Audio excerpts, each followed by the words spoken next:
Pronto. Boa tarde a todos e todas, todes. Primeiro que tudo, agradecer o convite. Realmente, eu acho que vai ser uma série de debates muito estimulante e também espero participar em algumas das sessões que estão por vir também como participante. E, bom, mais tarde eu não vou começar explicando a relação entre DSA e o Partido Democrata, a gente deixa isso para o último. É, mas tentando concluir, e, bom, agradecendo o André por esse panorama mais amplo sobre o que é a nova extrema-direita, eu acho que foi muito útil.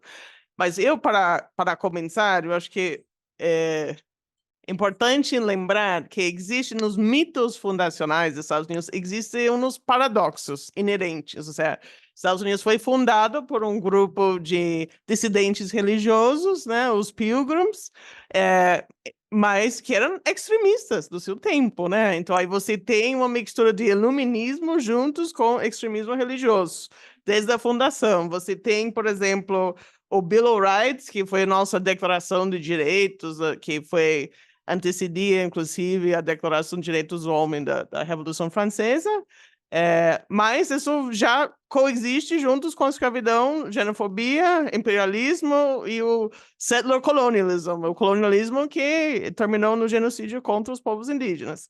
Você tem nos últimos no último século, nas últimas décadas, movimentos muito fortes pelos direitos civis do povo negro, as leis contra a discriminação de gênero. Mas, ao mesmo tempo, você tem umas interpretações, digamos, estritas da Constituição norte-americana, que é do século XVIII, muito antiquado, que dá uma interpretação ampla demais, por exemplo, do direito à livre expressão, que termina criando plataformas para nazistas, e a gente está vendo isso em tempo real com essa controvérsia com Elon Musk aqui no Brasil.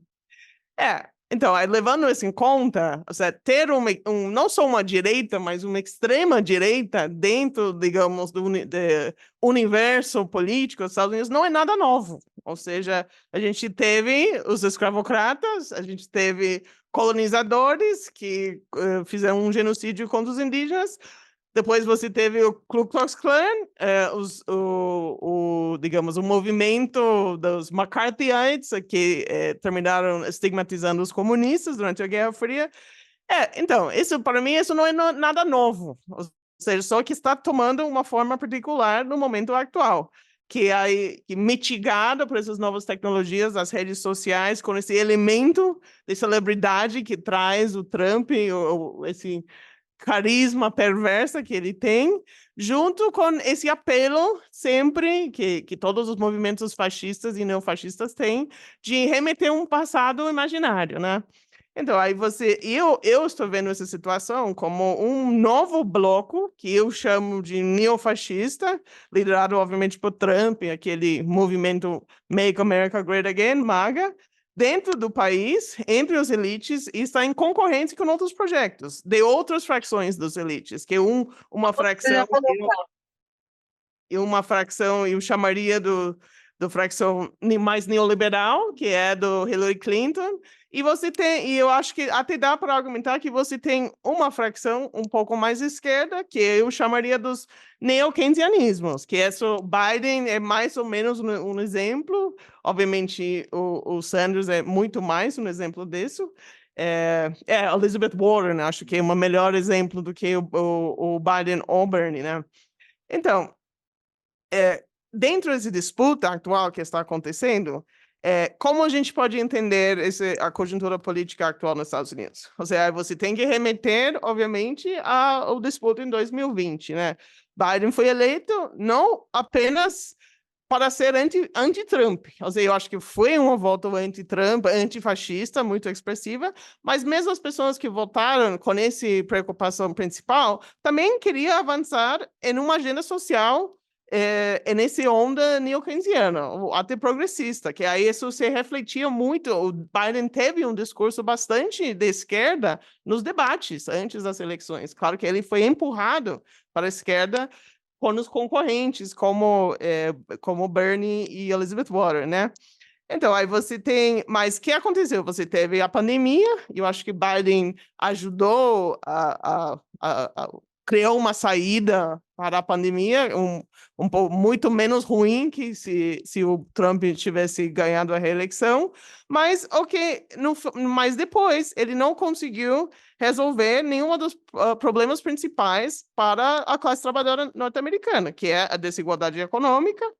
Só para dar eu, por ter estudado economia política, sempre gosto de números. Então, aí, peguei esse dado agora. Tipo, a geração que chama dos baby boomers, a geração que nasceu nos anos 50, começo dos 60, 80% dos baby boomers, quando tinha 30 anos, já tinha uma renda per capita mais alta do que seus pais.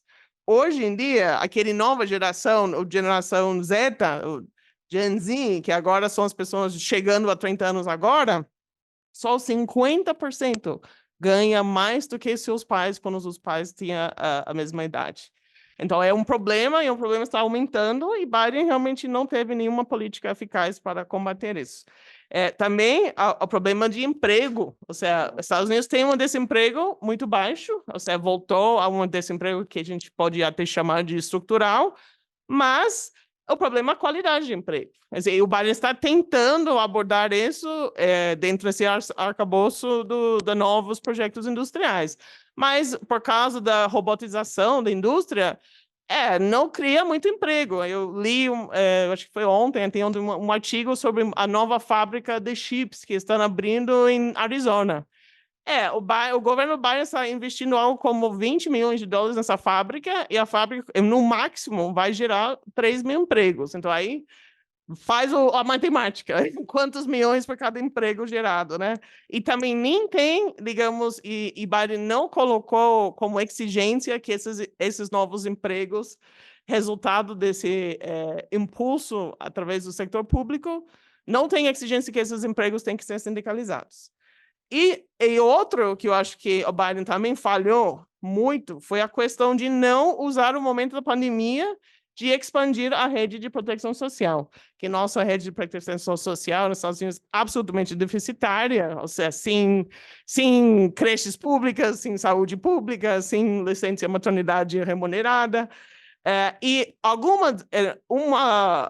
uns prototipos desses tipos de programas de proteção social foram implementados durante a pandemia. Efetivamente, houve um subsídio para as pessoas que tinham que ficar em casa cuidando de pessoas doentes em 2000 e 2021, só que o Biden deixou esses programas vencer, perdeu a batalha no Congresso por culpa de 2 senadores demócratas para implementar aquele lei, Build Back Better, que ia expandir essa malha de proteção social. Então, aí, por isso, eu acho que, por mais que a economia está indo bem, desemprego é baixo, entre a classe trabalhadora, a grande maioria, mesmo pessoas que normalmente votam para o Partido Democrata, tem uma opinião muito desfavorável sobre a economia em particular.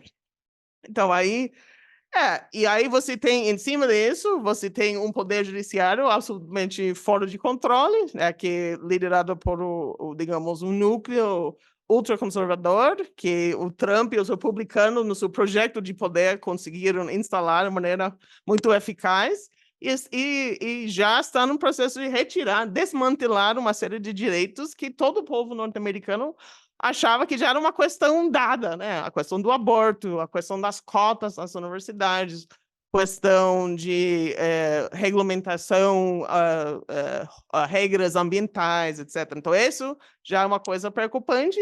E, por exemplo, na questão de aborto, que é uma questão fundamental para os eleitores, obviamente, principalmente as mulheres, Biden, depois daquele decisão da Corte Suprema, acho que foi em junho de 2022, que aboliu, que tirou aquela jurisprudência que deu ao direito ao aborto no país inteiro, o Biden efetivamente não fez nada muito proativo para tentar codificar o direito ao aborto em forma de lei.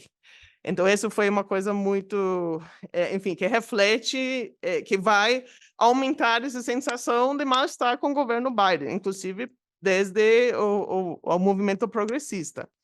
E em matéria de política externa, aí dá para falar muito aqui, mas eu vou tentar me limitar, mas eu eu diria que Biden tem absolutamente continuado, aprofundado a política que eu chamaria de intervencionismo liberal do Obama, né, de bombardear para salvar os povos, né?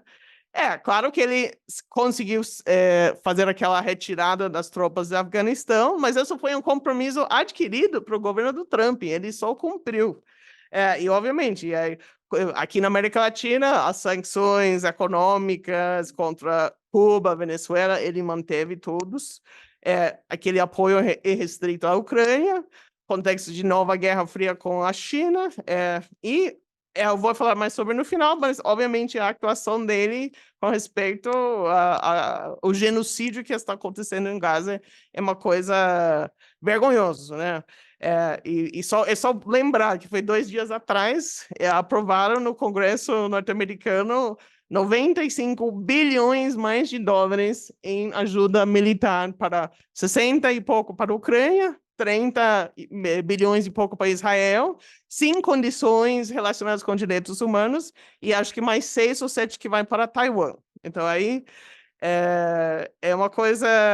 Enfim, então, essa parte liberal do discurso do intervencionismo liberal quase não existe mais com esse carta cheque em branco para Israel.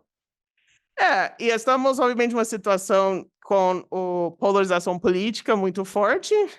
Também, pegando uns dados que eu achei, houve uma pesquisa feita no final de 2022 de uma organização que chama Pew Research, e eles descobriram mais ou menos 47% dos eleitores estão registrados como demócratas, 48% estão registrados como republicanos, ou seja, basicamente um empate com 5% registrado como independentes.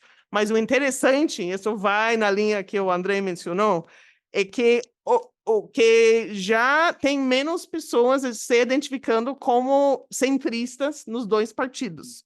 Por exemplo, entre os 47% dos demócratas, 24% se identifica abertamente como progressistas e 23% se identifica como centristas ou centro-esquerda.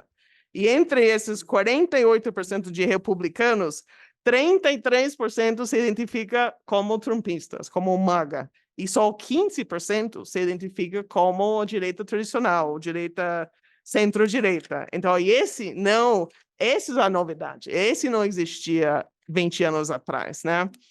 E aí, o tema também, já pensando mais para frente, obviamente, aí eu não quero entrar nessa questão bola de cristal, se Trump ganhar, se não ganhar, mas se o Trump ganhar, a extrema-direita, os neofascistas, têm um projeto, inclusive está no papel, se chama o Project 2025, Projeto 2025, que foi um documento que você pode achar no site de uma organização que se chama Heritage Foundation, e eles têm todo um plano que como eles vão desmantelar toda a legislação federal em matéria de igualdade racial e de gênero, e obviamente para a comunidade LGBTQIA+, também.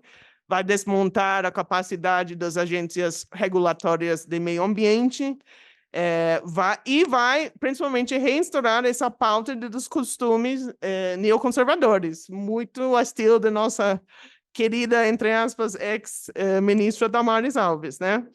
Então, então, eles são muito organizados, e sabemos isso porque vimos os resultados do trabalho que eles fizeram no ramo judiciário, que deu muito certo, né? Certo no sentido para eles, né? Mas eu acho que eu quero apontar a outra coisa também que eu acho extremamente preocupante, além da organização da extrema-direita em si, é que o apoliticismo. Ou seja, estamos num país que estamos agora numa situação que muita gente não se sente representada por nenhum partido político, principalmente nesse contexto de uma revanche eleitoral entre 2 candidatos que muita gente não quer, octogenários, ou quase octogenários, que não têm nenhuma relação com a vida, os problemas da vida, principalmente dos jovens, pessoas que acham que a política não tem jeito de participar efetivamente na política por causa da questão do financiamento de campanhas, né? Que é essa questão nos Estados Unidos com Caixa 2 absolutamente liberado, como chamando doações de campanha, é a maneira de liberdade de expressão para as empresas, né? Então, e você tem isso, você para se candidatar, ou você tem que ter uma estrutura de base muito forte para ter apoiado, ou você tem que ter muito dinheiro, e você vender as empresas. E em cima de tudo isso, o país, desde sempre, tem uma cultura altamente individualista, aquele famoso American Dream, que aí já não importa o que acontece na política, se eu trabalho, se eu estudo, aí eu vou estar bem sucedido na vida. O tema é que isso já, hoje em dia, não aplica por todos os problemas do mercado de trabalho, a desigualdade econômica. E por último, a outra coisa que faz que as pessoas ficam esse mentalidade apolítica, que nem a antipolítica, que eles não querem nada a ver. Ou seja, que antipolítica pode ser a política mais Trump, que é você estou contra as instituições políticas, mas é apoliticismo. E a outra é que o voto não é obrigatório. O dia das eleições, uma terça-feira, você nem tem direito, por lei, de sair do seu trabalho no meio do dia para ir votar como licença remunerada. Então, por todas essas... Você nem vota para o presidente com voto popular, aquele coisa absurda do colégio eleitoral.